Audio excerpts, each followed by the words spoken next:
नमस्कार, सुप्रभात। नमस्कार। 23 जून, गुरुवार।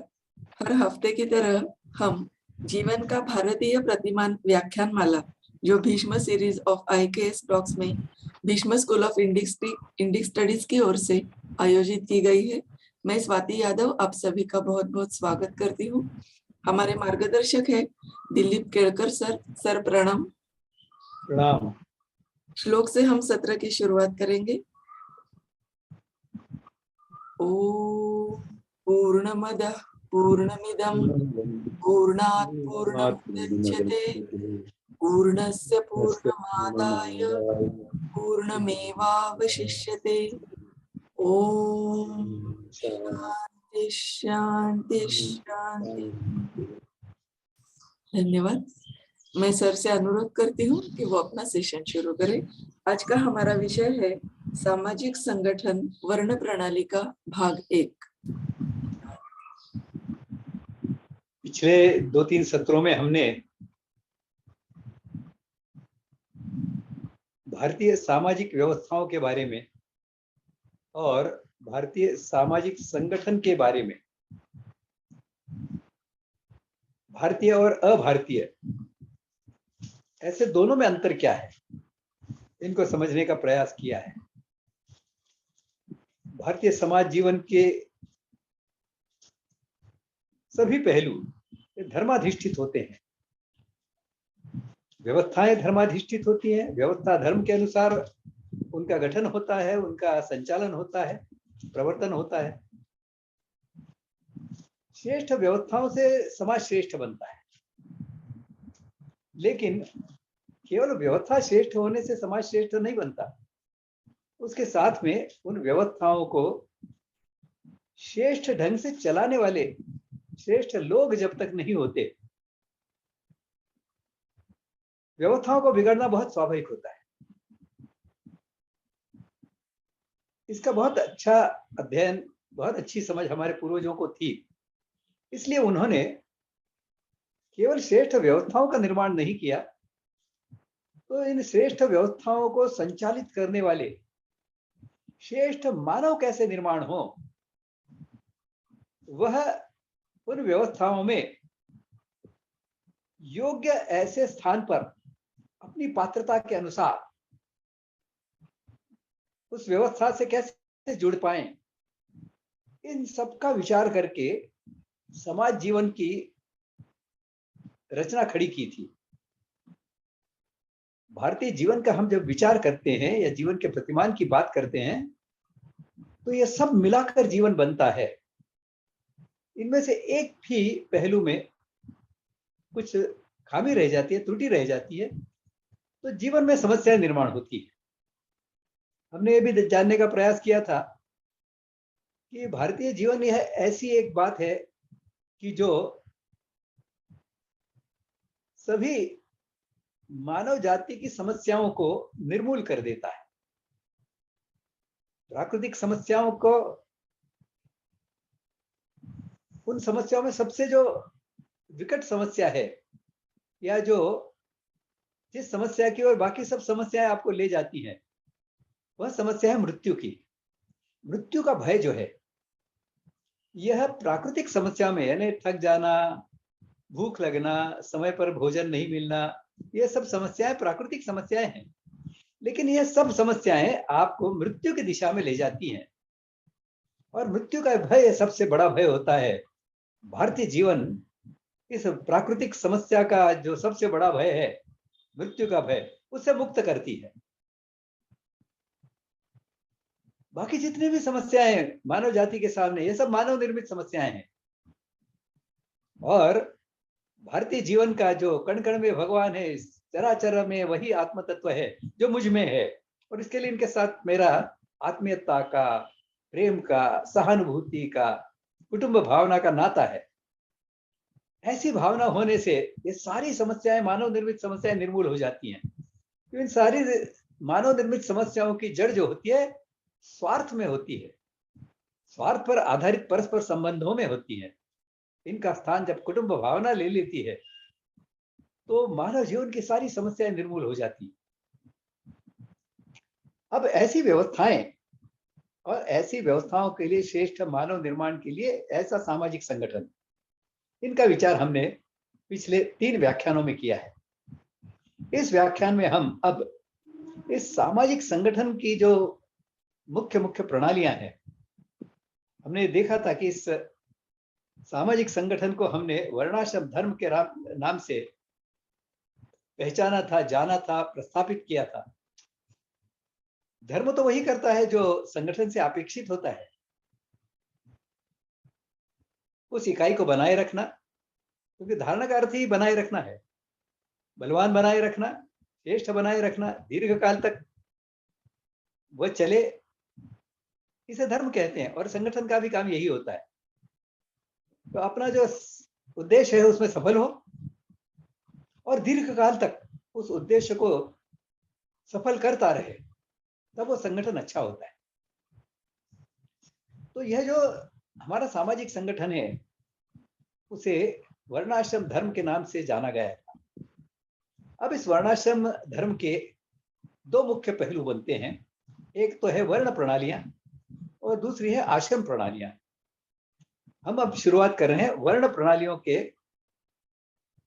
2 जो प्रणालियों में उसका बंटवारा है, एक है वर्ण प्रणाली और दूसरी है जाति प्रणाली। ये दोनों मिलकर वर्णाश्रम धर्म की वर्ण प्रणाली बनती है। आज हम मुख्यतः वर्ण प्रणाली को जानने का प्रयास करेंगे। वैसे तो वर्ण और जाति, इनका एक ताना बाना है। जाति को समझे बगैर या जाति का संदर्भ लिए बगैर वर्ण की व्यवस्था को समझना कठिन होता है। इसके लिए जितना आवश्यक है उतना जाति व्यवस्था का, जाति प्रणाली का भी हम इसमें संदर्भ अवश्य लेंगे। वर्ण के बारे में हमारे यहाँ जो हमारा शब्दकोश है, इनमें अलग अलग प्रकार के अर्थ मिलते हैं। 3 प्रमुख अर्थ मैं यहाँ बताता हूँ। पहला तो अर्थ है, वर्ण का संबंध होता है रंगों से। वो हरे वर्ण का है या वह गोरे वर्ण का है, अरे गोरा है, गोरा चिट्ठा है। वह गेहूं रंग का है, गेहूं वर्ण का है। इस प्रकार से रंग से जुड़ा हुआ है। रंग की जितनी भी छटाएं ये सब वर्ण में आ जाती हैं। वर्ण का दूसरा एक अर्थ है ध्वनि। इस ध्वनि को अक्षर भी कहा जाता है, क्योंकि ध्वनि के बारे में उसकी विशेषता यह है, ध्वनि इस तन्मात्रा की यह नष्ट नहीं होता कभी, इसीलिए इसे अक्षर भी कहा जाता है। और ऐसी जब ध्वनि निर्माण होती है तो उसे अक्षर कहते हैं, और ऐसी ध्वनियों की जब माला बनती है तो उसे अक्षर माला कहते हैं। इस अक्षर को या ध्वनि को ही वर्ण भी कहा जाता है। और इसीलिए हम ध्वनियों की जो माला के हमने भारतीय भाषाओं में बनाई हुई है, उनको हम वर्णमाला कहते हैं, अक्षर माला भी कहते हैं। तो दूसरा अर्थ है उसका, वर्ण का अर्थ है ध्वनि, अक्षर। तीसरा इसका जो अर्थ है वह है, वर्ण का अर्थ है स्वभाव। स्वभाव यानी जो जन्मजात होता है, जन्म से होता है। स्वभाव का संबंध उस इकाई की जो बनावट है उससे होता है। अब जैसे सिंह का स्वभाव है, तो सिंह का स्वभाव तो क्रूरता का होगा ही, हिंसा का होगा ही। यदि वो नहीं है तो शेर नहीं रहेगा। वो सांप है, उसका स्वभाव है फुफकारना, और जहरीला सांप है तो उस जहर का प्रयोग करना, यह भी सांप का स्वभाव है। वो यदि सांप छोड़ दे तो सांप का जीना मुश्किल हो जाएगा।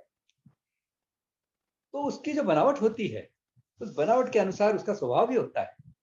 और जो बनावट जो होती है ये जन्म से होती है। इसलिए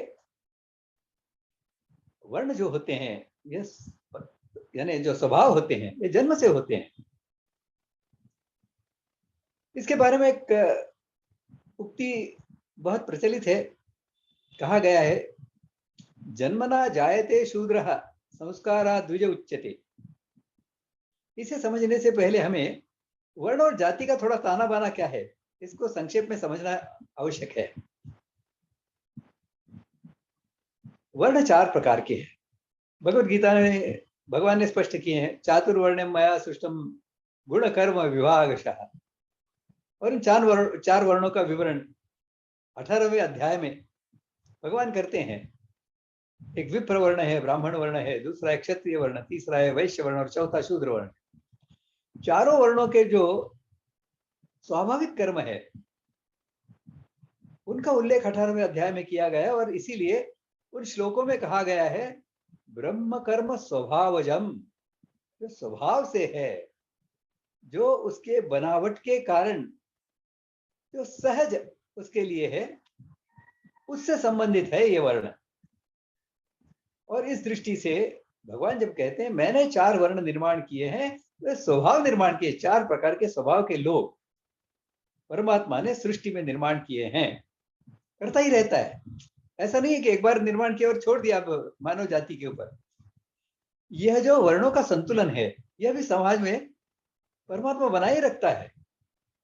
यह तो मनुष्य जो एक कर्म योनि है, वो चाहे तो इसे बिगाड़ सकता है, चाहे तो इसको संवार सकता है।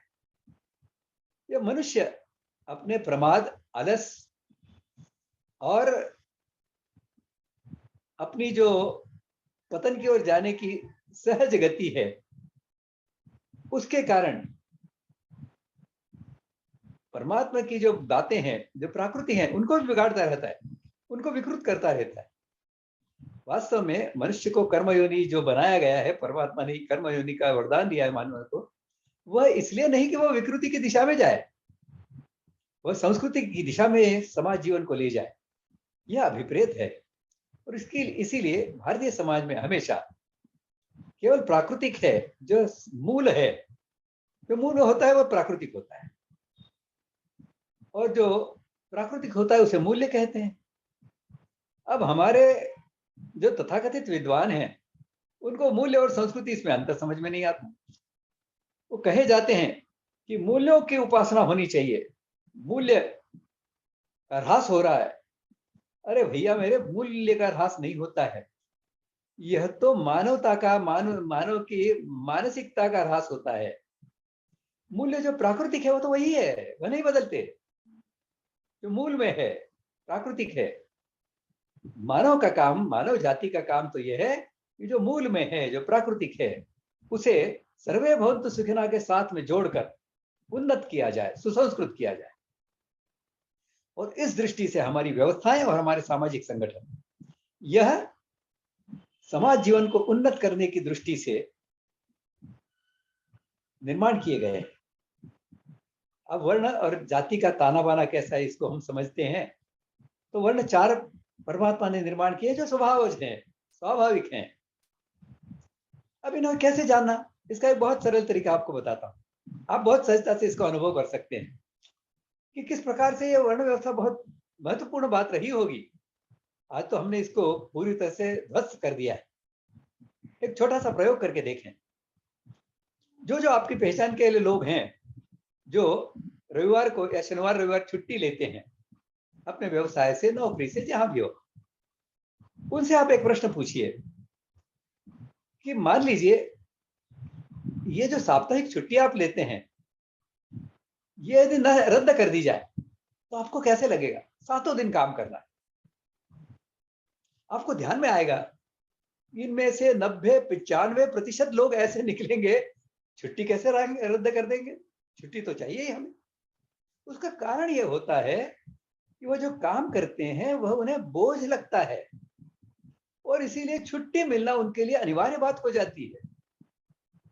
लेकिन जब मानव अपने स्वभाव के अनुसार काम करता है तो बड़े आनंद से करता है, बड़े मजे से करता है, प्रसन्नता से करता है, सहजता से करता है, दीर्घ काल तक कर सकता है, बगैर थकान के कर सकता है। और इसलिए ऐसे जो लोग मिलेंगे जो कहेंगे छुट्टी, अरे मैं तो चाहता हूं कि छुट्टी रद्द हो जाए, लेकिन क्या करें, ऑफिस में दूसरा कोई होता नहीं, काम करने को नहीं जा सकते, ताला लगा रहता है। तो समझ लीजिए कि यह जो व्यक्ति है, यह उसके स्वभाव के अनुसार काम में लगा हुआ है। कितना सरल है वर्ण को समझना किस स्वभाव का, किस वर्ग कर्म, किस प्रकार का कर्म वो कर रहा है। यदि वह उसमें आनंद ले रहा है तो उसका वर्ण समझना बहुत सरल है। वो किस प्रकार का कर्म कर रहा है और उसमें आनंद ले रहा है, बस वही वर्ण है उसका। और इसका विवरण 18वें अध्याय में भगवान बताते हैं। ब्रह्म कर्म स्वभावजम, क्षात्र कर्म, वैश्य कर्म और शूद्र कर्म, चारों के बताते हैं। तो पहली बात तो है कि चारों वर्णों के लोग समाज में होते ही हैं, वो परमात्मा निर्मित है और यह स्वभाव से होते हैं, जन्मजात होते हैं। लेकिन इसमें यह समझना आवश्यक है कि यह जो जन्मजात हैं वर्ण, यह आनुवंशिक नहीं होते। यानी माता पिता ब्राह्मण वर्ण के हैं, इसका अर्थ यह नहीं कि उनके बेटे सब ब्राह्मण, बेटे या बेटियां ब्राह्मण वर्ण की ही हो। वह चारों वर्णों में से किसी भी वर्ण की हो सकती हैं। कि वो अपने माता पिता के जो कर्म फल हैं, पूर्व जन्मों के और अभी इस जन्म के, उन कर्म फलों के आधार पर और अपने स्वयं के पूर्व जन्मों के जो कर्म फल हैं उसके आधार पर अपने गुण रक्षण स्वभाव को लेकर जन्म लेते हैं। और इस दृष्टि से वर्ण का जो विवरण किया जाता है वह ऐसा भी किया जाता है, जो वर्ण किया जाए वह वर्ण है। वर्ण करना है ना, चयन करना। और इस दृष्टि से हमारे यहाँ ऐसी मान्यता है कि जो अभारतीय मान्यता से बिल्कुल विपरीत है। अंग्रेजी में कहावत है, you can choose anything but you can choose your parents. लेकिन भारतीय चिंतन तो ये कहता है कि जिस क्षण आपकी मृत्यु हो जाती है उसी क्षण से आपका जीवात्मा जो है, आपके मन चित्त इनको साथ में लेकर निकला है सूक्ष्म देह के रूप में, वो ढूंढता रहता है कि मेरे योग्य माता पिता कौन है। वहीं पर जाकर वह जन्म लेता है, वह चयन करता है अपने माता पिता का। तो आनुवंशिकता का भी वह जीवात्मा चयन करता है और अपने स्वभाव का भी चयन करता है कि किस प्रकार के कर्म फल के भोग मुझे भोगने हैं। ऐसे ही घर में, ऐसे ही वातावरण में मैं जन्म लूंगा। लेना ही होता है उसको, क्योंकि वो प्रारब्ध जो है वो भोगना ही है उसने। तो इस प्रकार से वर्ण जो होते हैं यह जन्म से ही होते हैं, लेकिन आनुवंशिक नहीं होते। इसकी दूसरी बात है। तीसरी बात यह है कि जातियां 3 प्रकार की ही होती हैं। ब्राह्मण जातियां, क्षत्रिय जातियां और वैश्य जातियां। शूद्र नाम की कोई जाति नहीं होती, शूद्र वर्ण होता है। और ये चारों ही वर्ण जो है, ये चारों ही वर्ण इन ब्राह्मण, क्षत्रिय, वैश्य, ऐसी तीनों प्रकार की जो विभिन्न जातियां हैं, उस हर जाति में इन चारों वर्णों के, ब्राह्मण, क्षत्रिय, वैश्य, शूद्र, चारों वर्णों के व्यक्ति होते ही हैं। आप अपने इर्द गिर्द रहने वाले आपकी अपनी जाति के लोगों को जरा अध्ययन कर लीजिए उनका, आपके ध्यान में आ जाएगा कि अरे सच में इसमें यह ब्राह्मण वर्ण का व्यक्ति है, ज्ञान दान में विश्वास रखता है, ज्ञान दान के लिए तत्पर रहता है, ज्ञान प्राप्ति के लिए प्रयास करता रहता है। ऐसे आपकी जाति में भी मिल जाएंगे। क्षत्रिय वर्ण के जो ईश्वर भाव से काम करते हैं, जो स्वाभाविक रूप से समाज के या दूसरे अपने पहचान के लोगों की जिम्मेदारियां उठाते हैं, उनके रक्षण की, उनका नेतृत्व करते हैं, क्षत्रिय वर्ण के भी वहां होते ही हैं, हर जाति में होते हैं। वैसे जाति व्यवस्था का आगे हम अगले पुष्प में और गहराई से विचार करेंगे। यहाँ इतना ही हम समझ लें कि जातियां 3 प्रकार की होती हैं, ब्राह्मण जातियां, क्षत्रिय जातियां और वैश्य जातियां। और इन तीनों प्रकार की जातियों में, हर जाति में चारों प्रकार के वर्ण के लोग होते ही हैं। और एक बात जो है वह भी इसमें जानना बहुत आवश्यक है कि शूद्र यह जाति नहीं होती, यह वर्ण हर जाति में होता है। और माता पिता किस वर्ण के हैं यह अनिवार्य नहीं है कि उसी वर्ण का बच्चा उनके घर में पैदा हो। निर्माण ब्राह्मण क्षत्रिय वर्ण के माता पिता के घर में भी शूद्र वर्ण के बच्चे पैदा हो सकते हैं, होते हैं। आज भी आप देखिए, कोई व्यक्ति है जिसके 3-4 बच्चे हैं, उनकी जन्म कुंडलियां देख लीजिए, आपके ध्यान में आएगा कह रहे ये तो अलग अलग वर्ण के बच्चे हैं। जन्म कुंडली में वर्ण होता है, उससे वो बच्चा जन्मजात किस वर्ण में, किस स्वभाव को लेकर जन्म लिया है, यह प्रकट करता है।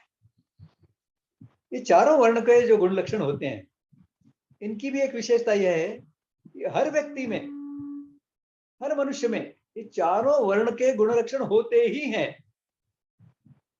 आपको एक भी ऐसा व्यक्ति नहीं मिलेगा जो 100% विप्र वर्ण के गुण लक्षणों से भरा हुआ है।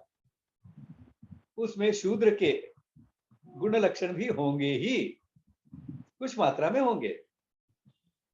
क्षत्रिय वर्ण के, वैश्य वर्ण के भी गुण लक्षण उसमें होंगे ही। लेकिन जिस वर्ण के गुण लक्षणों की प्रधानता उस व्यक्ति में है, मनुष्य में है, उस वर्ण का वह माना जाता है। और इसके लिए हम कई बार देखते हैं कि ब्राह्मण वर्ण का वह व्यक्ति है, लेकिन वैश्य वर्ण के या क्षत्रिय वर्ण के क्षेत्र में भी बहुत अच्छा काम कर लेता है। ये कैसे संभव है? तो थोड़ा सा हम विचार करेंगे तो ध्यान में आएगा।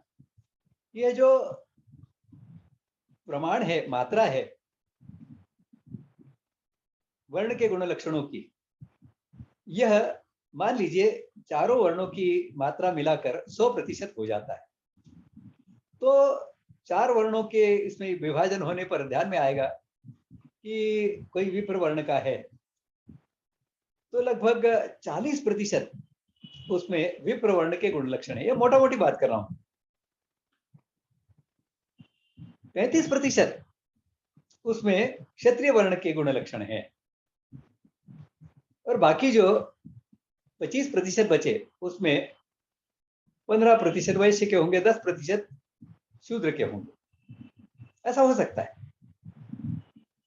ऐसा जब व्यक्तिमत्व है कि जिसमें 40% विप्र वर्ण के गुण लक्षण है, 35% क्षत्रिय वर्ण के गुण लक्षण है, ऐसा व्यक्ति स्वभाव से यद्यपि विप्र वर्ण के काम अधिक अच्छी तरह कर सकता है, लेकिन क्षत्रिय वर्ण के गुण लक्षण भी अभ्यास से, तपस्या से क्षत्रिय वर्ण के गुण लक्षण भी अच्छी तरह से अंगीकृत कर सकता है।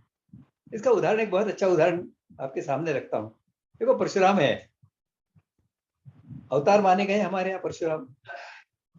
परशुराम ने जब देखा कि क्षत्रिय वर्ण के जो लोग हैं वो अधम हो गए हैं, अधर्माचरणीय हो गए हैं, तो उन्होंने 21 बार, ऐसा कहते हैं 21 बार पृथ्वी को निक्षत्रिय बनाया।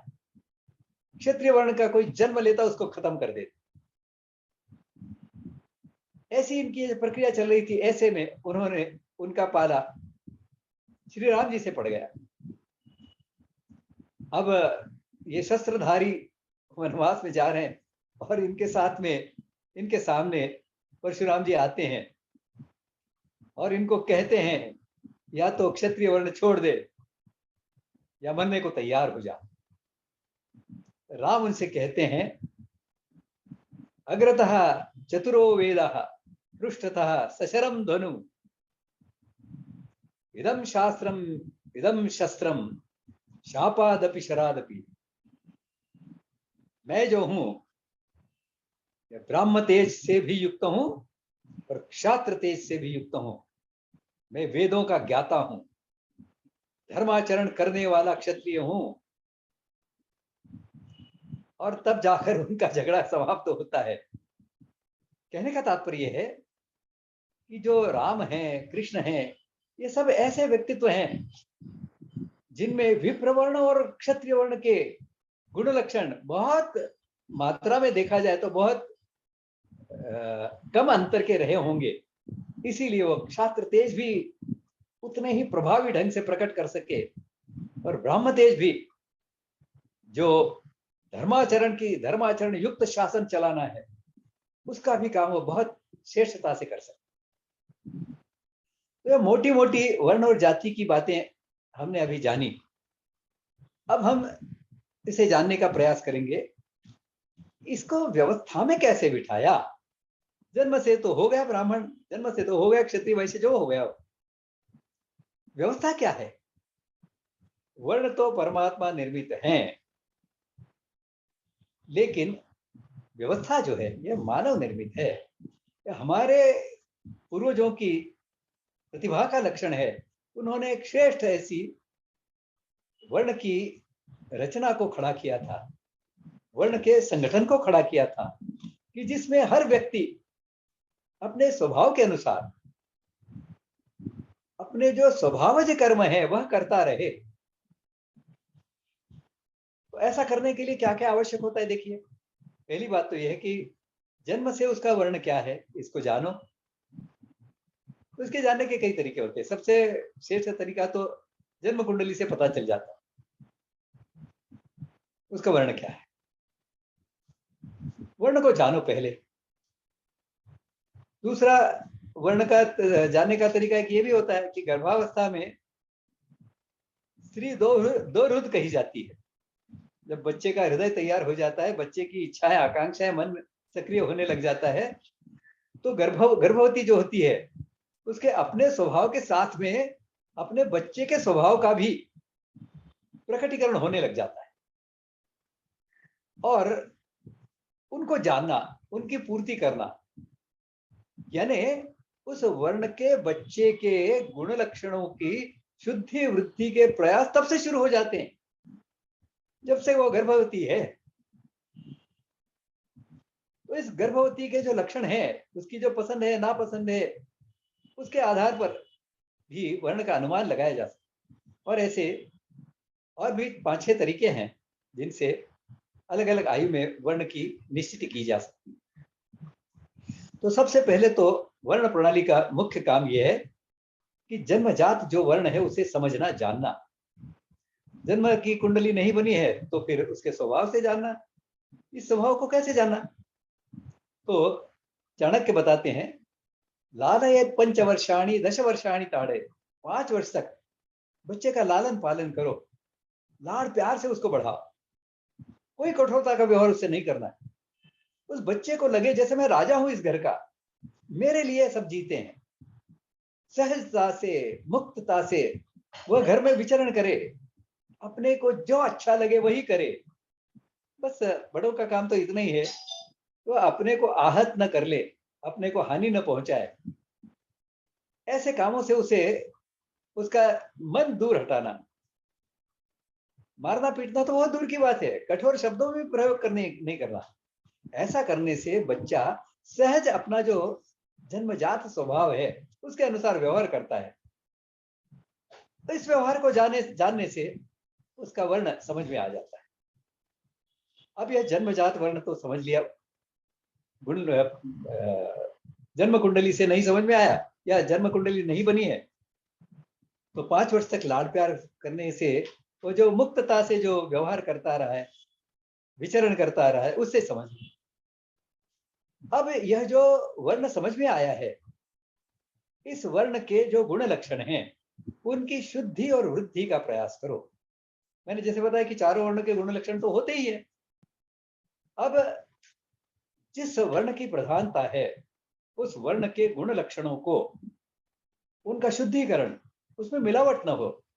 क्षत्रिय वर्ण का है और ईश्वर भाव से सबकी रक्षा कर रहा है और बीच में ही उसका शूद्र भाव निर्माण हो जाए, मिलावट उसकी प्रकट हो जाए उसमें, तो गया, तो रक्षण व्यवस्था टूटने वाली है, बिगड़ने वाली है।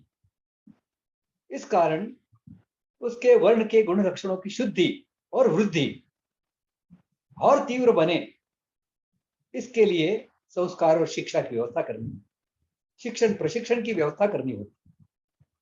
इतना सब करने के उपरांत भी यदि उसका जो स्वभाव है उसके अनुसार जीवन में चलाने की दृष्टि से उसे यदि काम करने का अवसर नहीं मिलता, तब भी पूरी व्यवस्था ध्वस्त हो जाती है। कि ब्राह्मण वर्ण का मैं बहुत श्रेष्ठ ऐसा व्यक्ति हूं, लेकिन मुझे अवसर ही नहीं है।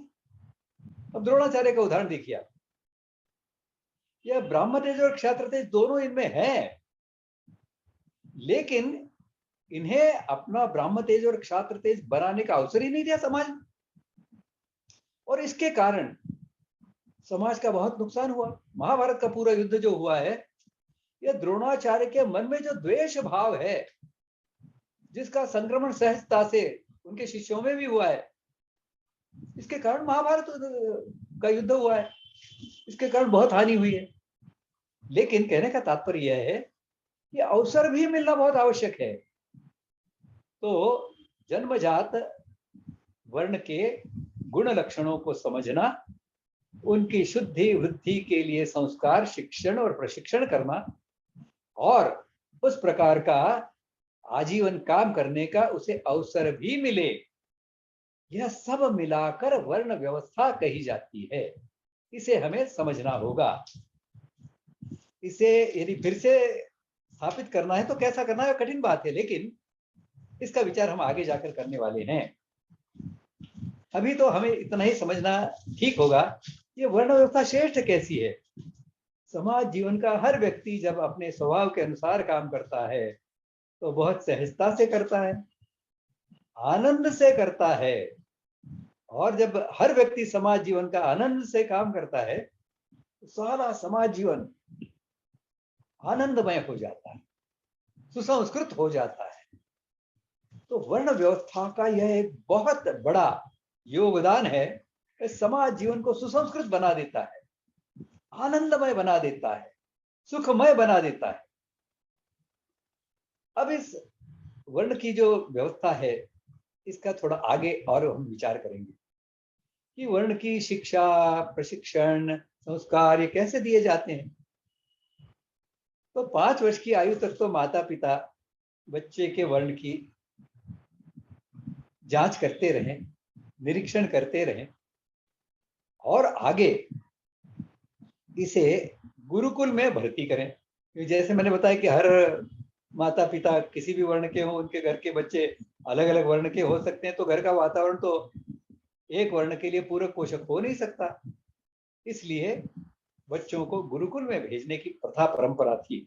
गुरुकुल भी बड़े कुटुंब ही हुआ करते थे, कुल हुआ करते थे, लेकिन वहां पर प्रवेश की दृष्टि से मनुस्मृति में बहुत स्पष्टता से इसके निर्देश मिलते हैं। जो विप्र वर्ण के बच्चे हैं, उनको 5 वर्ष की आयु उनकी पूरी हो जाए तो गुरुकुल में भर्ती करा दो, गुरुकुल में प्रवेश दिला दो। 6 वर्ष के बच्चे जब हो जाए तो क्षत्रिय वर्ण के बच्चों को, यानी जो क्षत्रिय वर्ण के गुण लक्षण जिन्होंने प्रकट किए हैं अपने शैशवावस्था में 5-6 वर्ष की आयु में, उन्हें क्षत्रिय के दृष्टि से, क्षत्रिय वर्ण की दृष्टि से गुरुकुल में भर्ती करा दो। गुरु को बता दो हमारा निरीक्षण यह है कि ये क्षत्रिय वर्ण का बच्चा लगता है हमें। 6ठे वर्ष में क्षत्रिय वर्ण के बच्चे का गुरुकुल प्रवेश होता है। 8वें वर्ष में यह वैश्य वर्ण के बच्चों का होता था, और शूद्र वर्ण के बच्चे तो हुआ ही नहीं करते थे। सभी इन 3 वर्णों के ही माने जाते थे बच्चे। इन 3 वर्णों की दृष्टि से उनका निरीक्षण होता था और उनको गुरुकुलों में प्रवेश दिया जाता। अब गुरुकुलों में प्रवेश देने के बाद में गुरु इनको संस्कार देते थे, शिक्षा देते थे, एक कुटुंब में जीवन कैसे जिया जाता है इसको सिखाते थे। बहुत कठोर परिश्रम युक्त ऐसा जीवन जीने की इनकी आदत डालते हैं। ऐसा जब बच्चा सहजता से वहां पर अपने काम करने लग जाता है तो गुरु उनका निरीक्षण करता रहता है, बहुत सूक्ष्मता से निरीक्षण करता रहता है कि क्या इसके माता पिता ने इसको विप्रवर्ण के रूप में 6ठे वर्ष में यहाँ भर्ती करा दिया है, क्या यह वास्तव में ब्राह्मण वर्ण की क्षमता, योग्यता, पात्रता रखता है। उसकी पात्रता की जांच करता था। और ऐसा कहते हैं कि 7वें वर्ष में उस बच्चे का 8वें वर्ष तक, 7-8 वर्ष की आयु में उस बच्चे का उपनयन हो जाता था, जो ब्राह्मण वर्ण के गुण लक्षण प्रकट करता था। और आगे आगे बाकी सब बच्चे जो सामान्य शिक्षा थी वो लेते ही रहते थे। जब ब्राह्मण वर्ण के बच्चों का उपनयन हो जाता 8वें वर्ष में, तब अन्य बच्चों के जो शिक्षा है उसके साथ में ही इन्हें विप्र वर्ण की शिक्षा की दृष्टि से कुछ विशेष बातें भी सिखाई जाने लग जाती। 10-11वें वर्ष में क्षत्रिय वर्ण के बच्चों का उपनयन हो जाता था। इस आयु तक उनकी जो शरीर की गठन है, उनका जो स्वभाव है, यह क्षत्रिय वर्ण की दृष्टि से योग्य है या नहीं, इसकी जांच गुरु करते रहते थे। और क्षत्रिय वर्ण के बच्चों का उपनयन यह 10वें-11वें वर्ष में हो जाता। वैश्य वर्ण के बच्चों का चयन यह 15-16 वर्ष की आयु में, 14 वर्ष से 16 वर्ष की आयु में यह वैश्य वर्ण के बच्चों का उपनयन हो जाता। अब इन तीनों को अपने अपने वर्ण के गुण लक्षण प्रकट करने के लिए पर्याप्त समय देने के उपरांत भी जो बच्चे अपने वर्ण को प्रकट नहीं कर पाते थे, वह शूद्र वर्ण के माने जाते थे। और उन्हें भी इसमें कोई अन्याय ऐसा लगता नहीं था, क्योंकि उन्हें अवसर तो बाकी सब बच्चों जैसा ही मिला था, लेकिन वह अपने तीनों वर्णों के गुण लक्षण प्रकट नहीं कर पाए, इसके लिए उन्हें शूद्र माना गया। लेकिन अवसर तो 24 वर्ष तक की आयु तक ब्राह्मण वर्ण के बच्चों को 8 वर्ष की आयु में तो उपनयन हो गया, लेकिन 10 वर्ष की आयु तक, क्षमा कीजिए, 16 वर्ष की आयु तक विप्र वर्ण के बच्चों के अपने स्वभाव के प्रकटीकरण के लिए 16 वर्ष तक देखा जाता था। तो क्षत्रिय वर्ण के बच्चों की दृष्टि से उसका उपनयन हो गया है, लेकिन ऐसा ध्यान में आया, अरे यह तो 16 वर्ष के आयु तक इसने ब्रह्मवर्चस यानी ब्राह्मण वर्ण के गुण लक्षणों को अधिक प्रभावी ढंग से प्रकट कर रहा है, तो ब्राह्मण वर्ण के गुट में सम्मिलित हो जाता। 16 वर्ष की आयु तक इस प्रकार से ब्राह्मण वर्ण पक्का हो जाता, इससे आगे नहीं। और वैसे भी हम जानते हैं, जो 10 वर्षाणि ताड़येत कहा है, 10 वर्षाणि ताड़येत यहां समाप्त हो जाता है 16 वर्ष की आयु में। और इस आयु में अब वह अपने स्वभाव के अनुसार, अपनी रुचि के अनुसार यह अपने को प्रकट करने लग जाता है। और इसके लिए 16 वर्ष की आयु तक ही विप्र वर्ण के बच्चों का उपनयन होता था। 20 वर्ष की आयु तक देरी में देरी क्षत्रिय वर्ण के बच्चों का उपनयन होता था। जो मैंने बताया कि जो उपनयन संस्कार में 13-14 वर्ष की आयु में भी वैश्य वर्ण के गुण लक्षण प्रकट नहीं कर पाए, 24 वर्ष तक उनमें से कोई 16 वर्ष की आयु तक ब्राह्मण वर्ण के गुण लक्षण प्रकट करता है, उसे ब्राह्मण वर्ण की शिक्षा दी जाए। 20 वर्ष तक क्षत्रिय वर्ण के गुण लक्षण प्रकट करता है, तो उसे क्षत्रिय वर्ण की शिक्षा दी जाती थी। और 24वें वर्ष तक भी जो वैश्य वर्ण की गुण लक्षण प्रकट नहीं कर पाता था, केवल वही शूद्र वर्ण का माना जाता था। और इस कारण वह स्वाभाविक भी है कि बाकी सब वर्ण के जो लोग हैं, इनके अपने अपने विशेष दायित्व हैं। जिन व्यवस्थाओं का हमने विचार किया है, इन व्यवस्थाओं के साथ में तीनों वर्णों के गुण लक्षण जुड़े हुए हैं। देखिए, शिक्षण व्यवस्था का विषय है, तो विप्र वर्ण के बच्चों का जो विषय है, रक्षण व्यवस्था का विषय है, तो क्षत्रिय वर्ण के बच्चों का विषय है, और पोषण व्यवस्था का विषय है, तो वैश्य वर्ण के बच्चों का विषय है। इन तीनों प्रकार की व्यवस्थाओं में जो शेषता से काम कर सकता है, ऐसे लोगों का तो वर्ण विभाजन और उस प्रकार से शिक्षण प्रशिक्षण हो जाता था। उन गुण लक्षणों को इन तीनों व्यवस्थाओं की दृष्टि से जो उपयुक्त नहीं सिद्ध कर पाता था अपने को, वह शूद्र वर्ण का माना जाता था। और उसका काम यह जो तीनों व्यवस्थाएं जो चला रहे हैं, ऐसे व्यवस्था चलाने वाले लोगों की सेवा का काम, परिचर्या का काम, यह शूद्र वर्ण के बच्चों का होता था, शूद्र वर्ण के व्यक्तियों का होता था। लेकिन इनकी जाति नहीं होती थी, ये वर्ण के होते थे। इनके बच्चे फिर जब पैदा होते थे तो किसी भी वर्ण के हो सकते थे। उनको गुरुकुल में प्रवेश के लिए यही सब बातें फिर से चलानी होती थी। वो शुरू से ही शूद्र वर्ण के भर्ती हो गया, ऐसा नहीं होता। इस प्रकार से हर व्यक्ति को उसकी पात्रता के अनुसार न्याय मिले, उसकी पात्रता के अनुसार विकास की उसके व्यवस्था हो, विकास का अवसर मिले, इस प्रकार से यह पूरी व्यवस्था हमारे यहाँ बिठाई गई थी। यहाँ मैं थोड़ा सा विराम लेता हूँ। स्वाति जी, आप भीष्म इंडी के बारे में जो बताने वाली हैं, जरा बता दें, उसके बाद में इसका अगला हिस्सा हम आगे बढ़ाएंगे। जी सर।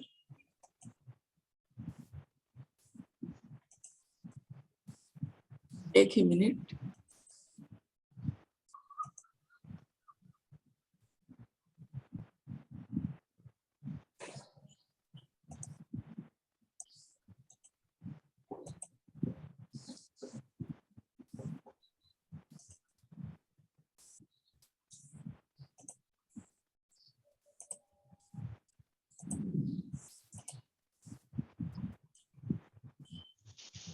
नमस्कार। जैसा कि आप जानते हैं, हम जीवन का भारतीय प्रतिमान ये व्याख्यानमाला दिलीप केळकर सर के बहुत अच्छी तरह से जान रहे हैं। जीवन का भारतीय प्रतिमान, ये सभी विषय इसी 2 खंड से प्रकाशित किए हैं हमने। जीवन का भारतीय प्रतिमान 2 खंडों में प्रकाशित किया है भीष्म प्रकाशन द्वारा, जिनका एकत्रित मूल्य है 999, लेकिन 30 जून तक की अवधि तक ये हमने मात्र 799 रुपए में उपलब्ध कराए हैं। ये हमारे घर में दोनों खंड होने ही चाहिए, क्योंकि भारतीय जीवन की श्रेष्ठता का परिचय कराने वाला और वर्तमान अभारतीय जीवन से मुक्त कर फिर से भारतीय जीवन की ओर बढ़ने के लिए कृति प्रवण कराने वाला ये अत्यंत विचार प्रवर्तक ग्रंथ है।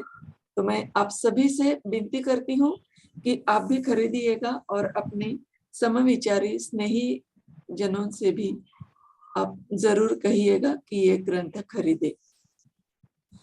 इसका गूगल पे क्रमांक है 9503864401, या आप हमारी वेबसाइट पर जाकर भी ऑनलाइन पंजीकरण कर सकते हैं। और एक सर द्वारा लिखित कुटुंब सुदृढ़ीकरण, ये बहुत महत्वपूर्ण ग्रंथ है। आज की जो हमारी आज की समय की समस्या है, उसकी हमें इसमें समाधान मिल सकता है। इसका मूल्य है 350 रुपए, लेकिन मात्र 250 रुपए में है। ये हमने 30 जून तक उपलब्ध किया है डिस्काउंट में। इसका भी भीष्म प्रकाशन का गूगल पे क्रमांक 9503864401 भी है। आप वेबसाइट पर जाकर भी इसका पंजीकरण कर सकते हैं। तो कृपया अपने बच्चों के लिए, अपने स्नेही जनों के लिए भेंट देने के लिए भी आप ये किताबें जरूर लीजिए। धन्यवाद।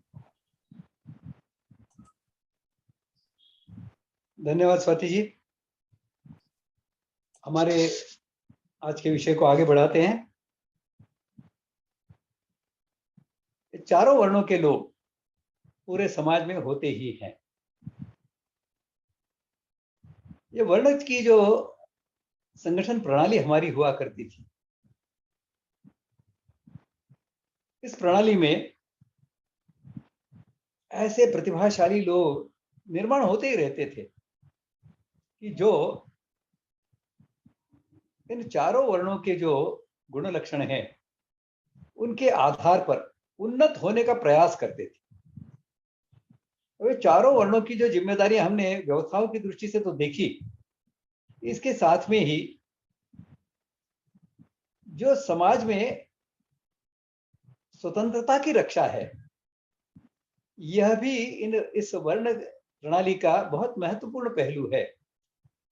देखिए, आपके पास संपत्ति बहुत है, आपके पास बहुत सारे साधन हैं, लेकिन यदि उनका उपभोग करने की स्वतंत्रता आपको नहीं है तो यह सब व्यर्थ है।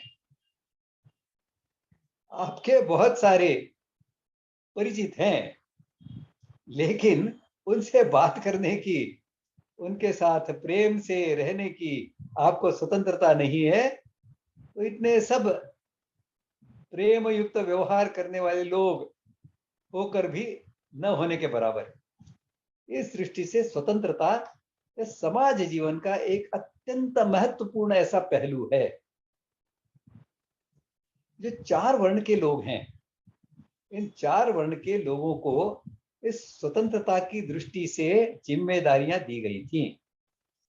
जो विप्रवर्ण के लोग थे, उनकी जिम्मेदारी थी कि समाज की जो स्वाभाविक स्वतंत्रता है उसकी रक्षा करें।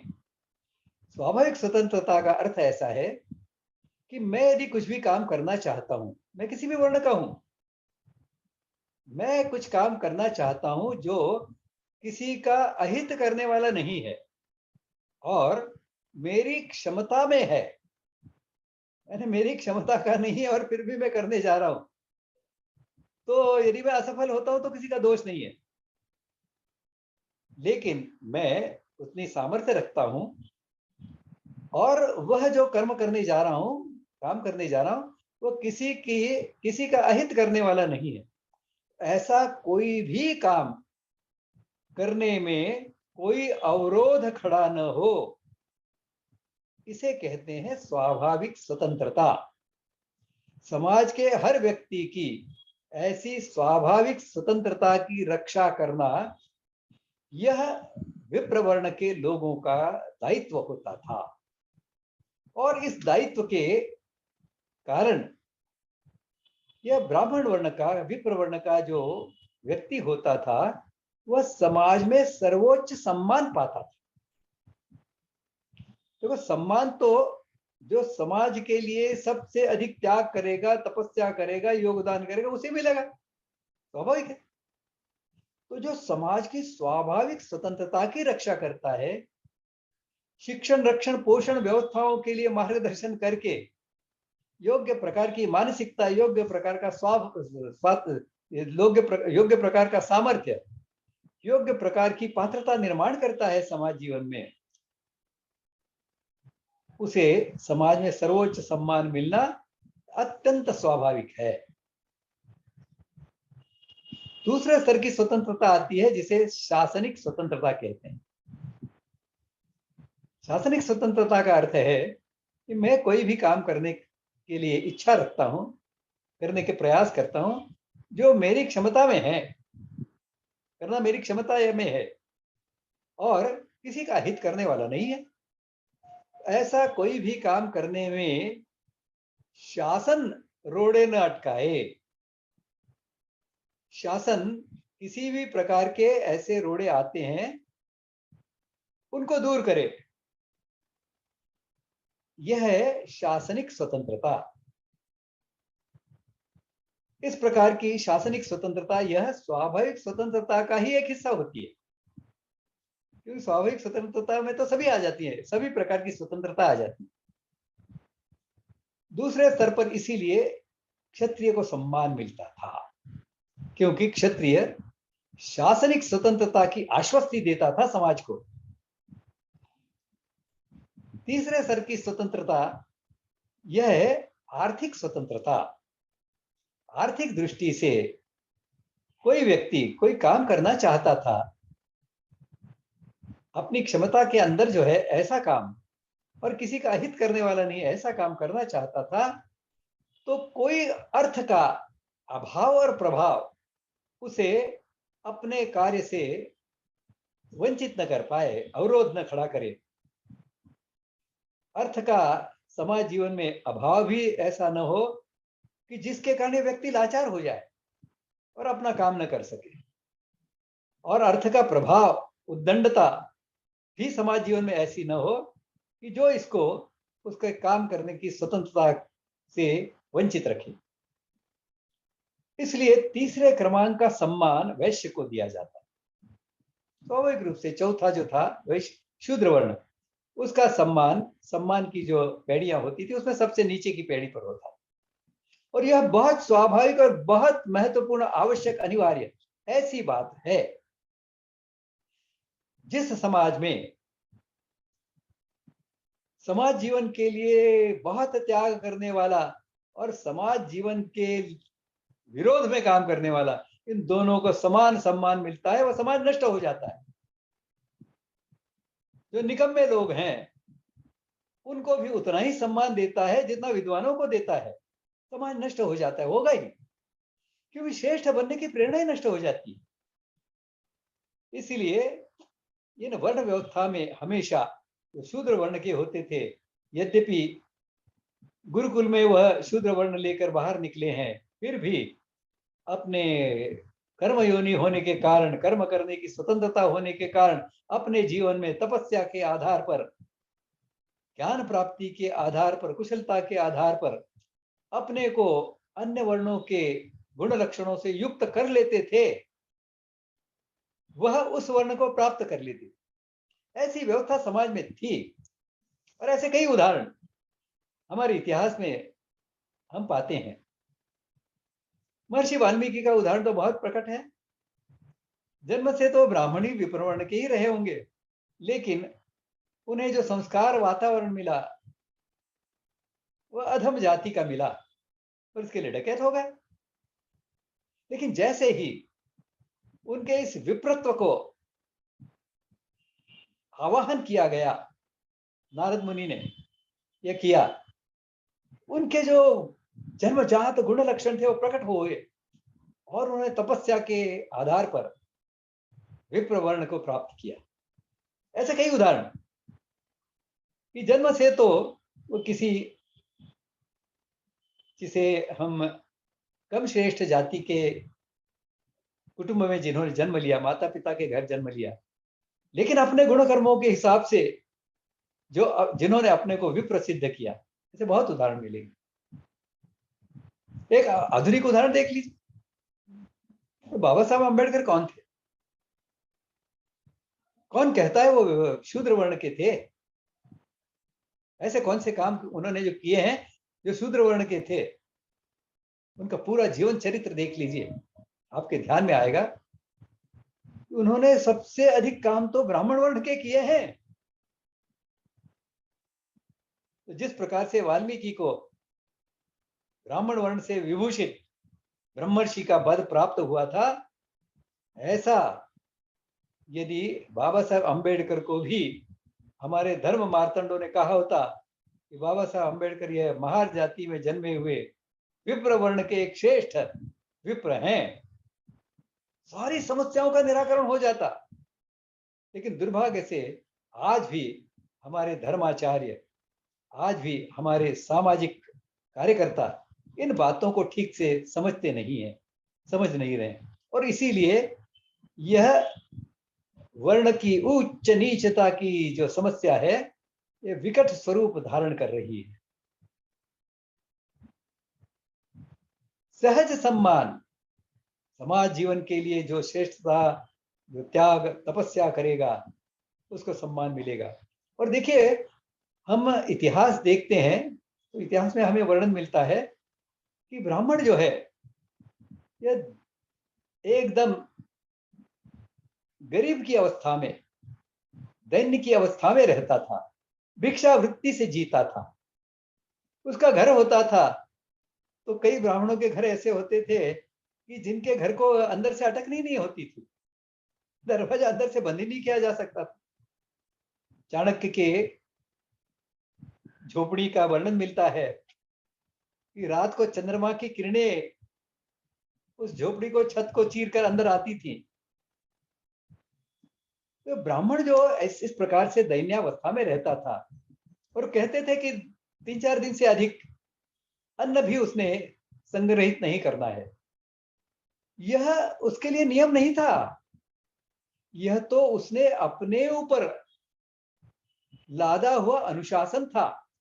इसके माध्यम से वह प्रकट करता था, सिद्ध करता था कि मैंने समाज जीवन में स्वाभाविक स्वतंत्रता की रक्षा की जिम्मेदारी उठाई है, स्वाभाविक स्वतंत्रता का वातावरण निर्माण किया है, और इसके लिए जो रक्षण व्यवस्था यहाँ इस समाज में निर्माण हुई है, उसकी जिम्मेदारी है मेरी रक्षा करना। मुझे आवश्यकता क्या है अंदर से अटकनी लगाने की? मुझे आवश्यकता क्या है संचय करने की? ये तो जो पोषण व्यवस्था है उसका काम है, उसकी जिम्मेदारी है। और मैंने उस आर्थिक स्वतंत्रता की रक्षा की दृष्टि से समाज जीवन को ठीक से सुगठित किया है, ऐसी व्यवस्थाएं निर्माण की है, ऐसा सामाजिक संगठन निर्माण किया है, और इस कारण वह स्वेच्छा से ऐसी गरीबी का जीवन जीता था, ऐसे अरक्षित ऐसे घरों में रहता था। इससे वह सिद्ध करता था कि समाज जीवन में किस प्रकार के श्रेष्ठ सम्मान का वह पात्र है, और इस प्रकार से सम्मान के आधार पर अधिक उन्नत बनने की दृष्टि से समाज में यह हमेशा चलता रहता था कि शूद्र हमेशा प्रयास करते थे वैश्य बने, क्षत्रिय बने, ब्राह्मण बने, और यह प्रक्रिया निरंतर चलती रहती थी, आज भी चलती है। देखिए, वर्ण की दृष्टि से एक समयावधि दी जाती है कि तुम अपने को विप्र वर्ण का सिद्ध करने के लिए इतने वर्षों तक यदि उस वर्ण की दृष्टि से जीवन जी कर बताओ तो तुम्हें विप्र वर्ण के मान लिए जाओ। इसमें यह जो तपस्या होती थी यह कठोर होती थी, सरल नहीं होती थी कि कोई भी उठा और चला वर्ण बदलने, अपने को दूसरे वर्ण का मानने लग गया। तो मानना तो लोगों ने होता है, या कितना भी अपने खुद को कुछ भी कहे, लोग क्या मानते हैं? लोग तो उसके कर्म देखते हैं, उसका त्याग तपस्या देखते हैं, उसके हिसाब से उसके वर्ण की निश्चित समाज कर देता। समाज जीवन में इसके लिए वर्ण परिवर्तन की प्रक्रिया तो निरंतर चलती थी, लेकिन वह इतनी सहज भी नहीं थी कि व्यवस्था ही न रहे। व्यवस्था की यह एक महत्वपूर्ण ऐसी बात होती है कि व्यवस्था के नियम इतने कठोर भी न हो कि कोई वो उन नियमों का पालन ही न कर सके, और उसके व्यवस्था में नियम इतने शिथिल भी न हो कि व्यवस्था ही न रहे। और इस दृष्टि से इस वर्ण व्यवस्था की रचना हमारे पूर्वजों ने समाज जीवन में की थी। इसमें ये जो उच्च और नीच, ये जो दो शब्द हैं, यह अंग्रेजों ने यहां पर स्थापित किए, और इसमें नीच यह जो शब्द है, इसके कारण संघर्ष बहुत तीव्र हो गए। वास्तव में तो श्रेष्ठता कनिष्ठता तो समाज में होती ही है। पेड़ के अरबों पत्ते होते हैं, करोड़ों पत्ते होते हैं, एक पत्ता दूसरे पत्ते जैसा नहीं होता। औषधि की दृष्टि से, गुण लक्षणों की दृष्टि से देखा जाए तो एक पत्ता दूसरे पत्ते से किसी न किसी प्रमाण में श्रेष्ठ तो होगा ही, होता ही है। आयुर्वेद के लोगों को पूछ लीजिए, बता देंगे। तो यह तो अंतर होगा ही। इसके लिए समाज जीवन में श्रेष्ठता कनिष्ठता यह तो अभिप्रेत है, आवश्यक है, अनिवार्य है, स्वागत योग्य है। केवल सम्मान पात्रता के अनुसार मिले, इसकी प्रतिष्ठा हो। जो स्वाभाविक स्वतंत्रता की रक्षा करता है सर्वोच्च सम्मान प्राप्त करेगा, जो शासनिक स्वतंत्रता की आश्वस्ति देता है उसे दूसरे क्रमांक का सम्मान मिलेगा, और जो आर्थिक स्वतंत्रता की पोषण की जिम्मेदारी उठाता है उसे तीसरे प्रकार का सम्मान, तीसरे स्तर का सम्मान प्राप्त होगा। तो बहुत स्वाभाविक है, आवश्यक, अनिवार्य है समाज जीवन के लिए। और तब जाकर उन्नत वर्ण के बनने की दृष्टि से समाज जीवन में एक होड़ चलती है, स्पर्धा चलती है, श्रेष्ठ बनने की ऐसी परंपराएं निर्माण होती है। और इस दृष्टि से समाज जीवन में जब श्रेष्ठता की ओर बढ़ने का एक निरंतर प्रयास, अविरत प्रयास, अविश्रांत प्रयास चलता रहता है, तो समाज जीवन और उन्नत होता जाता है, श्रेष्ठ बनता जाता है। यह बताने के लिए कोई बड़े विद्वान की आवश्यकता नहीं है, सामान्य मनुष्य समझ सकता है। इस प्रकार से जो वर्ण प्रणाली है, इसके पहले हिस्से का यानी वर्ण का हमने आज विचार किया है। अगले वैचारिक पृष्ठ पुष्प में हम जाति प्रणाली का विचार करेंगे, जो वर्ण प्रणाली का दूसरा हिस्सा है, जाति प्रणाली। इसका विचार हम अगले हमारे व्याख्यान पुष्प में करेंगे। इस व्याख्यान को अभी मैं यहाँ पर अपनी वाणी को विराम देता हूँ। आप सबने शांतिपूर्वक सुना, इसके लिए बहुत धन्यवाद। कुछ आपके मन में जिज्ञासा है, प्रश्न है तो पूछ सकते हैं। धन्यवाद। धन्यवाद सर। कैलाश जी अग्रवाल पूछना चाहते हैं। कैलाश जी पूछिए। पिछले 2-3 सत्रों में बाहर रहने के कारण अस्त व्यस्त तरीके से जुड़ा जी, इसलिए वो विषय जो है हुए थे। हमारा क्या है ना, आज भी जो है बीच में ही जुड़ा मैं। जी, आपके जो विषय हैं विशेषकर बड़े कंसेप्शनल विषय हैं, कंसेप्ट क्लियर करने वाले हैं। ये विषय हम लोगों को निरंतर मिलने चाहिए। कोई पढ़ने में कई बार चीजें पढ़ जाता है आदमी, ध्यान कहीं और रहता है, तो वो चीजें समझ में देर से आती हैं, क्योंकि श्रवण से जो है वो चीज बड़ी स्थायी रहती है। हमें तो ये लग रहा है कि 52 सप्ताह के बाद आपका ये उद्बोधन हमें कैसे मिलता रहे, जब तक आपकी सेवा है तब तक। इसलिए जी इस विषय में और भी एक आध दो लेक्चर दिए जा सकते हैं असल में। कैलाश जी, हाँ। मेरा तो निवेदन ये है कि आप जैसे लोग इन विषयों को सुन लें, और यह अभी तो एक दिलीप केलकर ही ऐसी व्याख्यान माला चला रहा है, ऐसी 52 व्याख्यान मालाएं चले देश भर में, तो इसका विस्तार होगा, प्रचार प्रसार होगा। और एक बात और बताना चाहता हूं कि भीष्म इंडिक ने जो अभी तक व्याख्यान पुष्प चलाए हैं, इन सब व्याख्यानों को भीष्म इंडिक की साइट पर आप जाएंगे तो उसमें उनकी कड़ी से जोड़कर आप जो भी व्याख्यान फिर से सुनना चाहे सुन सकते हैं। हाँ वो ऐसी है, व्यवस्था मैंने संग्रह उन्होंने किया की है, हुई है। फोल्डर बनाया हुआ है वो जी, मैंने बनाया है। मेरा एक सुझाव था इसमें, जी, मैं एक गीता परिवार से और जुड़ा हूँ, गोविंद देवगिरी जी से। जी, उन्होंने जो प्रक्रिया गीता के सिखाने की कराई है बहुत ही विलक्षण है। और नहीं, ई संस्कार करके भी उन्होंने एक वो किया, ई संस्कार माला करके, तो वो बड़ा दिया। तो हम एक टीम डेवलप करें इसमें। जी, वो टीम जब तक डेवलप नहीं करेंगे ना, जैसे टेक्निकल टीम अलग है, वो अलग है। अब जैसे भीष्म पिंडिक वालों ने बहुत अच्छा सहयोग किया है इस दृष्टि से बढ़ाने में। देखो एक व्यक्ति अकेला तो नहीं करता है, कहीं ना कोई उस प्रकार का वो करना पड़ता है। तो मेरे मन में तो बड़ी वेदना रहती है कि ये सब चीजें जो है कैसे और फैलें। इसलिए हमको योजना बना के इसकी एक टीम डेवलप करनी चाहिए। तो उन्होंने जो है उनके सुबह 6 बजे से लेकर रात को 2 बजे तक उनके पाठ्यक्रम चलते हैं। और बड़े मुझे स्वयं जो है 12वां और 15वां अध्याय कंठस्थ याद हो गया, 16वां में प्रयास कर रहा हूँ इस बीच जी, में ही। तो बहुत ही उनकी वैज्ञानिक तरीका है, मतलब जी। ऐसा ही हम जो इतना बढ़िया सुंदर विषय है आप रखते हैं, ऐसी इसकी योजना बनानी चाहिए। मेरा ये थोड़ा सुझावात्मक चीज है। बस आप लोगों के सहयोग से बन जाएगी योजना, उसमें क्या है, हाँ डिसाइड कर लेंगे। ठीक है भाई साहब। जी, कैलाश जी हम जरूर विचार करेंगे आपके सुझाव के ऊपर।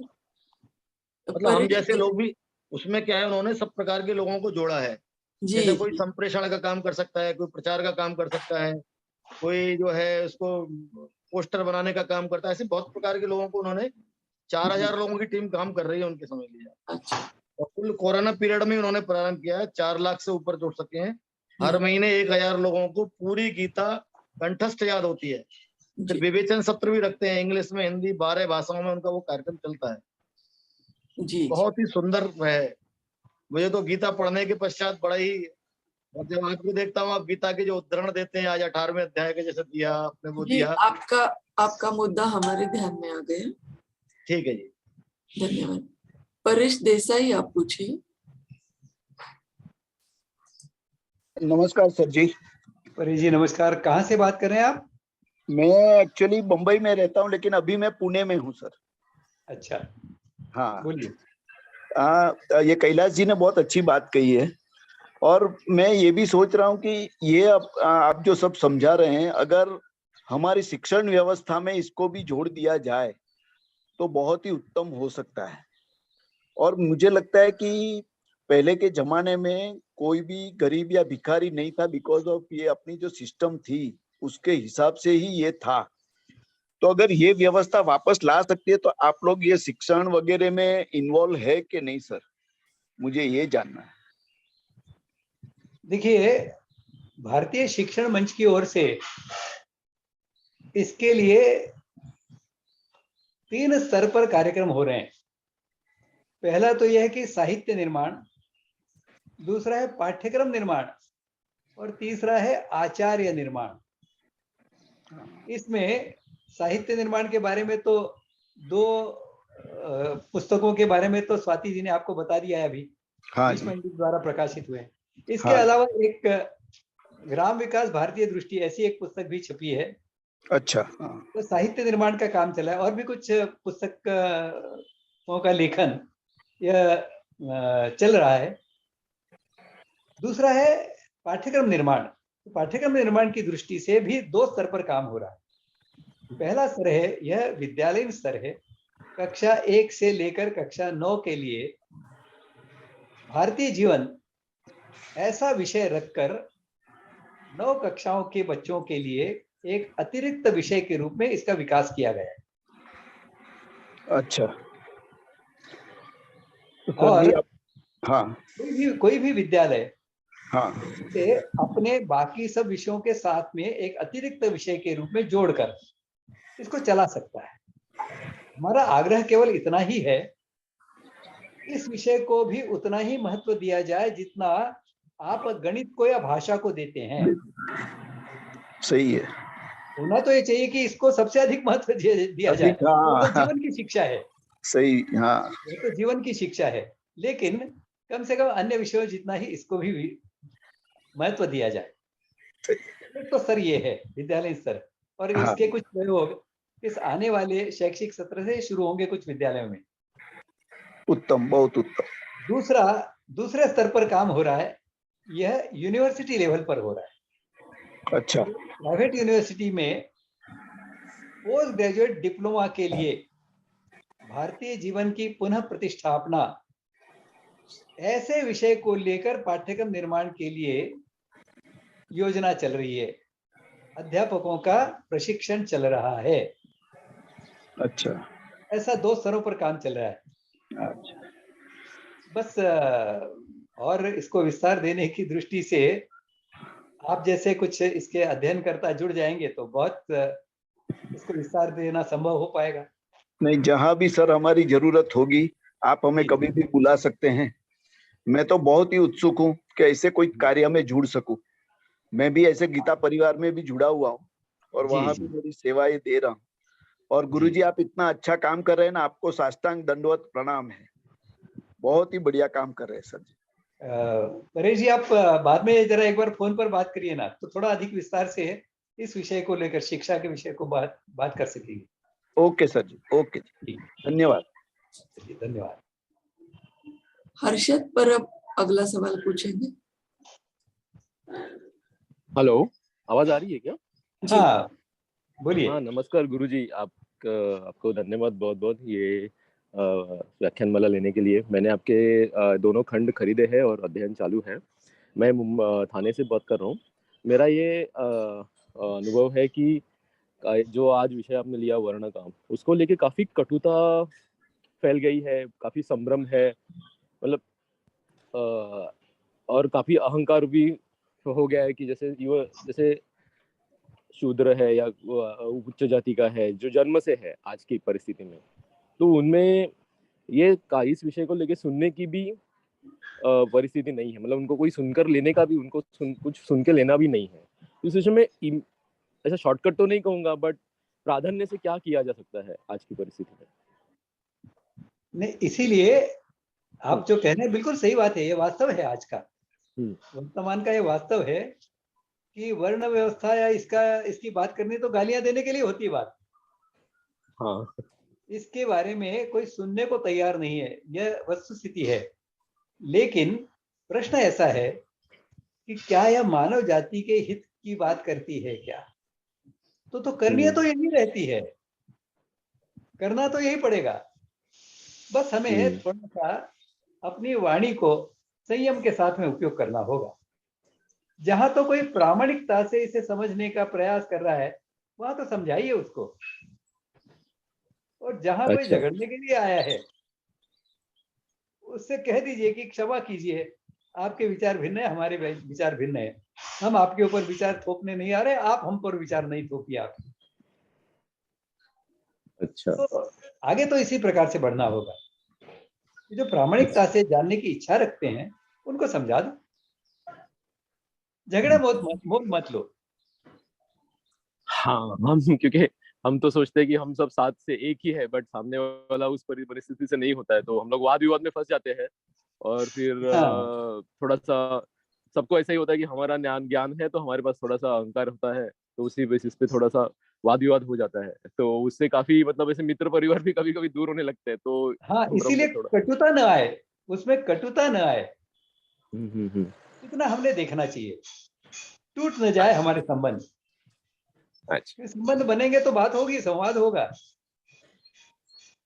बहुत बढ़िया, बहुत बढ़िया। आपका ये याद रखूंगा। बहुत बहुत धन्यवाद। किसी भी कंपनी में भी या ऑर्गेनाइजेशन में भी ये 4 वर्ण हमें दिखते ही है ना। होते ही हैं। हर जीवंत इकाई जो है उसमें आपको ये चारों प्रकार के वर्ण मिलेंगे जी। और चारों वर्ण आप जीवंत इकाई छोड़िए। पिछली बार मैंने बताया था जब शिल्प के बारे में हमने बात की थी कि पत्थरों में भी 4 वर्ण होते हैं, 4 वर्ण के पत्थर होते हैं। किसी भी पत्थर का उपयोग भगवान की मूर्ति बनाने के लिए नहीं होता है, तो विप्र वर्ण के पत्थर का ही उपयोग होता है। अच्छा। तो वर्ण तो यह प्रकृति का नियम है। हर वर्ण निर्माण किए भगवान ने तो किए हैं जी। इसे समझना होगा, समझाना होगा। जी। महेंद्र बोर से अगला सवाल पूछना चाहते हैं, उनके बाद सीमा घिया, आप तैयार रहिएगा। हाँ, महेंद्र जी बोलिए। गुरुजी नमस्ते, महेंद्र बोर से बोल रहा हूँ, सूरत गुजरात से। हेलो, आवाज आ रही है? हाँ, आवाज आ रही है। गुरुजी, आपने जो अभी आज विषय लिया है वर्ण व्यवस्था रही, बहुत ही अच्छा रहा, और शुरू से मैं जुड़ा हुआ हूँ इस सीरीज में। आगे के जो भी विषय लिए गए हैं बहुत ही अच्छे रहे, और काफी कुछ भारतीय संस्कृति के बारे में जानने को मिला।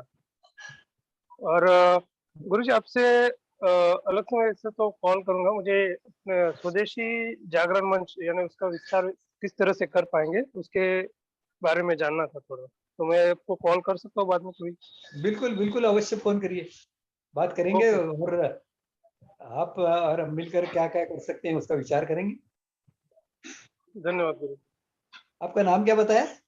महेंद्र बोर से। महेंद्र बोर से। हाँ, सूरत में रहता हूँ, एक्चुअली वो महाराष्ट्र मालेगांव से। ठीक है, बहुत अच्छी बात, जरूर फोन करिए मुझे। ओके, ठीक है गुरु जी, करता हूँ।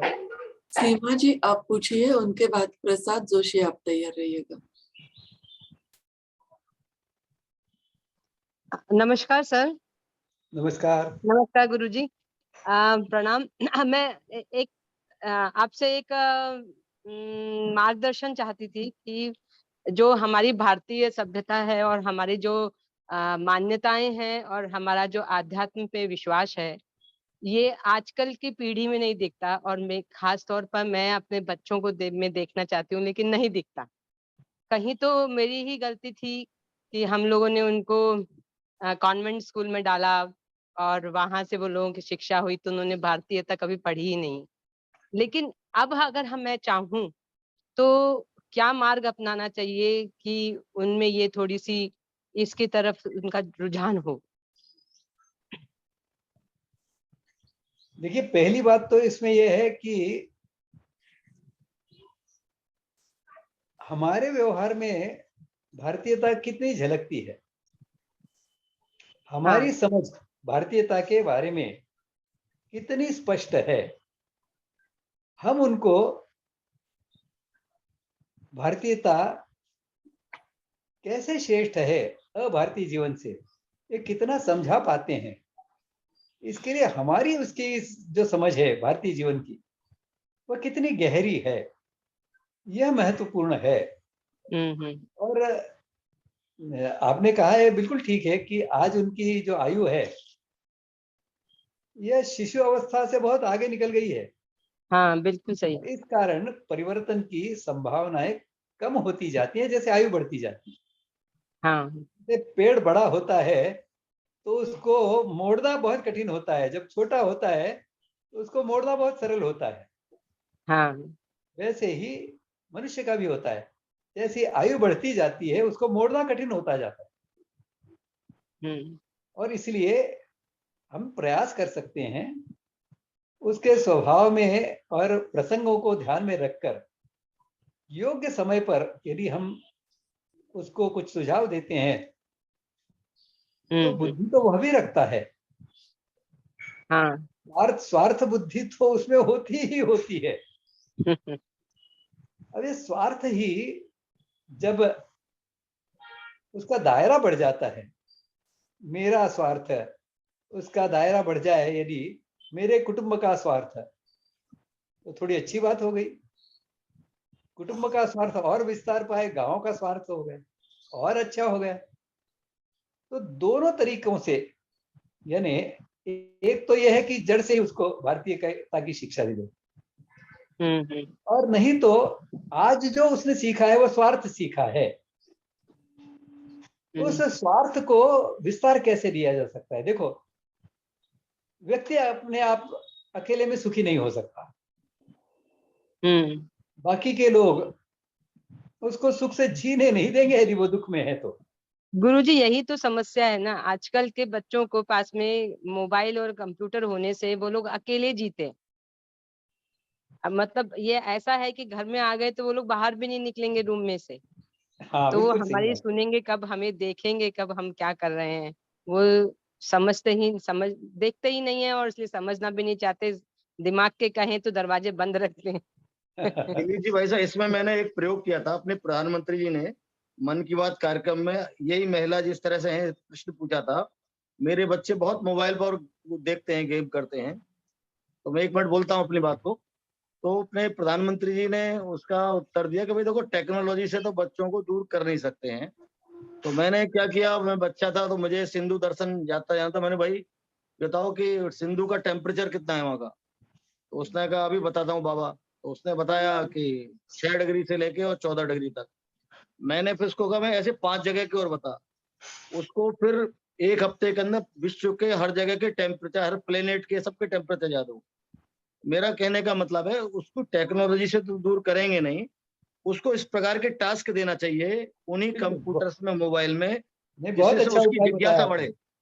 बिल्कुल बिल्कुल, बहुत अच्छा उपाय है ये। सही हाँ, बात ये सही उपाय है। कि उसको जो टेक्नोलॉजी का वो उपयोग कर रहा है, उस टेक्नोलॉजी को उपयोग करने की दिशा दे दो आप। तो सही है गुरु। सहजता से उस दिशा में चल पड़ेगा वो। उसे तो उस टेक्नोलॉजी का उपयोग करना है, उससे आनंद मिलता है उसे। ठीक है, धन्यवाद गुरु जी। मैं कोशिश करूंगी ऐसा। धन्यवाद। प्रसाद जोशी पूछना चाहते हैं। हाँ, नमस्कार गुरुजी। जी नमस्कार। नमस्कार। अभी एक जो वर्ण व्यवस्था के बारे में एक प्रश्न जो अभी पूछा था किसी सज्जन ने, इसमें जो मेरा जो अनुभव है वो ऐसा है कि शायद वेदों में और शास्त्रों में वर्ण व्यवस्था को जो मैंने जाना है वो मैं बता रहा हूँ, मेरे पास अपना कोई ज्ञान नहीं है, कि आप बता सकते हैं ये सही है या इसे हम किस प्रकार लें, कि जो वर्ण का जो चयन है वह जन्म से होता है। अभी हमारे जो शास्त्रों में ऐसा बताया गया है कि हमारे माता पिता को चुनने का हमें कोई अधिकार नहीं है, हमें हमारे पूर्व संचित कर्मों से ही यह प्राप्त होता है। तो हमने ही चुना है, अधिकार नहीं कैसे, हमने ही चुना है भाई। अच्छा, हम यानी कौन है? हम यानी आज जो शरीर प्राप्त हुआ है वो नहीं है, हम तो वो जीवात्मा है। जी जी जी तो जी। उसने चयन किया है माता पिता का। अच्छा, ओके। तो इसमें ऐसा होता है कि जैसे आपके द्वारा यह बताया गया कि इसमें 5 वर्ष की आयु, 6 वर्ष की आयु, या जो भी उसमें जो चयन प्रक्रिया या उसे जिस प्रकार से ट्रेनिंग दी जाती है, और दूसरा जो वर्ग है वह बताता है कि इसका ऐसा नहीं है, औचित्य ऐसा है कि ब्राह्मण वर्ण में आपने जन्म लिया है तो आपका दायित्व है कि ब्राह्मण के गुण आपको पाने हैं, आपको हासिल करने हैं, और उस हिसाब से आपका जीवन व्यतीत करना है। तो यह जो दो धाराएं हैं, इसका समन्वय कैसे हो सकता है, यह अभी भी मेरे लिए एक बहुत बड़ा प्रश्न है। देखिए एक सत्य की धारा है और एक असत्य की धारा है, दोनों में समन्वय कभी नहीं होगा। असत्य की धारा को छोड़ना पड़ेगा और सत्य की धारा में आगे बढ़ना पड़ेगा। तो वर्ण व्यवस्था के बारे में गलत धारणाएं लेकर चल रहे हैं, अच्छा, उनके साथ में कोई समायोजन नहीं होगा, कॉम्प्रोमाइज नहीं होगा। इसकी जो सत्य धारणाएं हैं जो मैंने बताया, ये 4 वर्ण तो परमात्मा ने निर्माण किए हुए हैं, जी जी, जन्म से होते हैं, इनका संतुलन होता है, हर मनुष्य में वो 4 गुण लक्षण होते ही हैं, ये प्राकृतिक है जी, प्राकृतिक है, इसके लिए सत्य है, जी जी, नकारा नहीं जा सकता।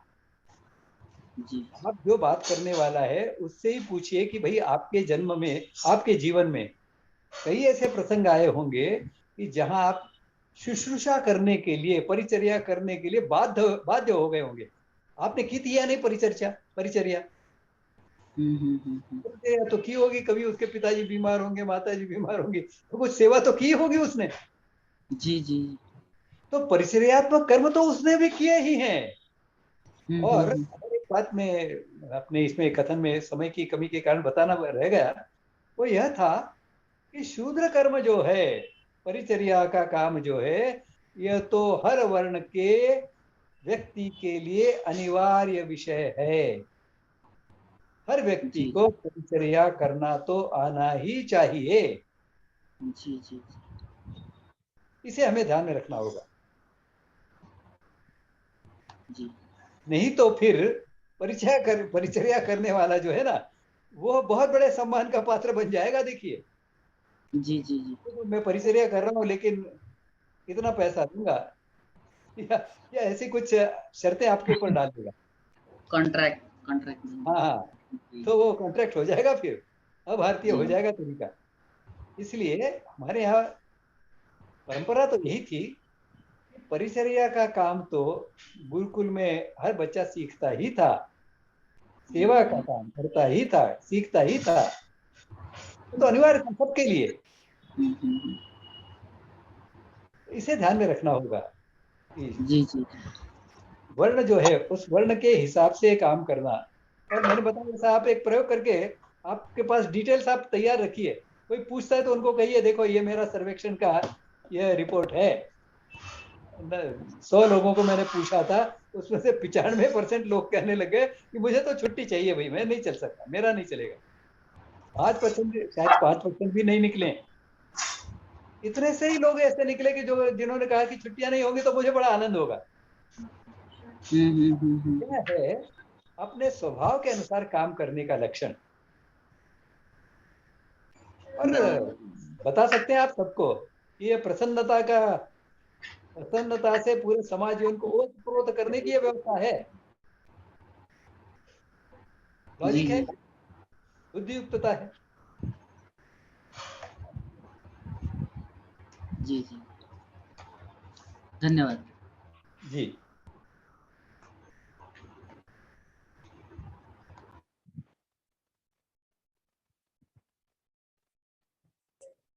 और किसी को कोई सवाल पूछना है तो पूछिए, नहीं तो हम आज के सत्र में यही समारोह करेंगे।